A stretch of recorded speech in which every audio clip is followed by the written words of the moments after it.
Hello and welcome to Frontrunner Motorsport. After the incredibly disappointing Japanese Grand Prix, we needed some real good motorsport to get the juices flowing this past weekend.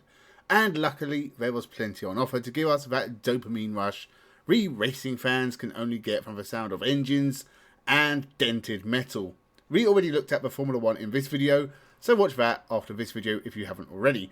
But for this weekend roundup, we will be looking at the start of the European Le Mans Series from Barcelona, the start of the British GT Championship at Donington Park, round 2 of TCR UK, also from Donington Park, and NASCAR with the Goodyear 400 from Darlington. So with all that to get through, subscribe to the channel, and let's jump into this look at last weekend's motorsport.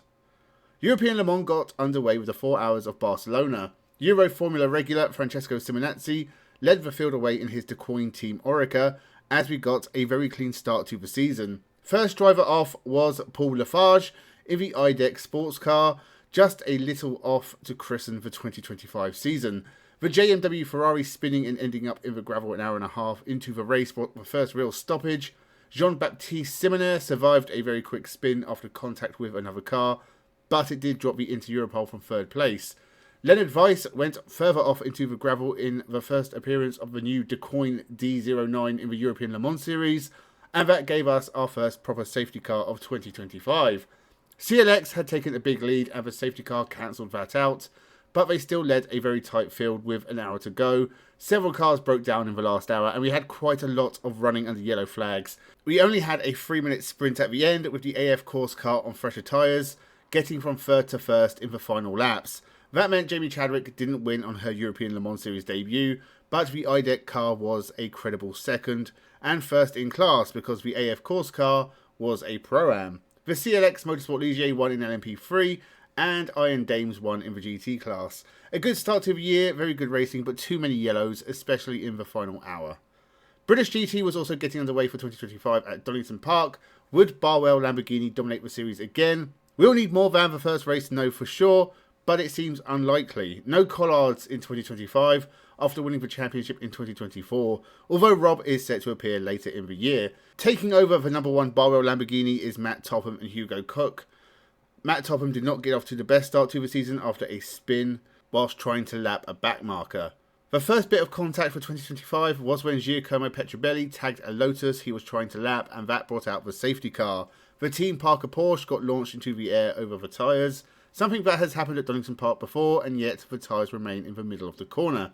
The second half of this race was spent watching Sandy Mitchell chase down Kieran Dewis.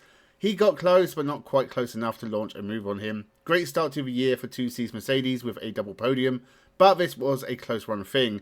Dragged a little around the middle, but the end of this race was very exciting. Next round is Silverstone in a few weeks' time. NASCAR from Darlington, Carl Larson has been one of the best, but he was an early crasher this time out, and so his chances of victory here ended early. William Byron controlled the first 2 stages, leading every lap. Unfortunately, it wasn't the right 2 stages, and William Byron would not win this race. Josh Berry had a crash in his stunning retro livery, and Byron survived the subsequent restart to continue leading. He lost that lead with 50 left after a pit stop, and it looked like the race was going to be between Tyler Reddick and William Byron. But then Carl Larson crashed again with only a few laps left to go. As everyone headed to the pits, Denny Hamlin came out first, and that turned out to be the winning move.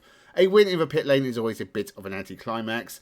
William Byron was second, but he absolutely deserved to win this one. Don't know what was going on with Carl Larson. It's weird to see such a poor performance from him. Pretty average NASCAR race. Next up is the Food City 500 from Bristol. Finally, we have round 2 of TCR UK from Donington Park.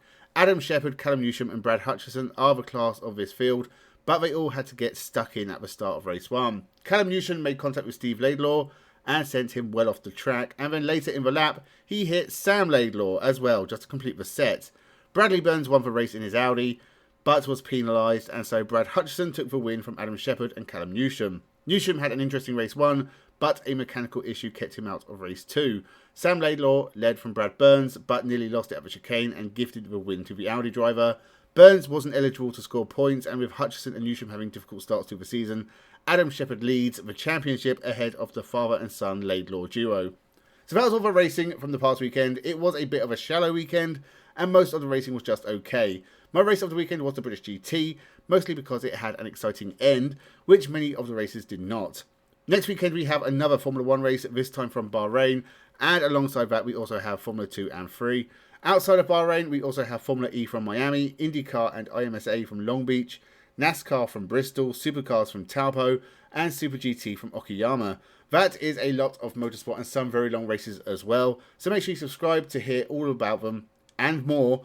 Let me know your thoughts in the comments below and your race of the weekend. Thank you very much for watching and have a good one.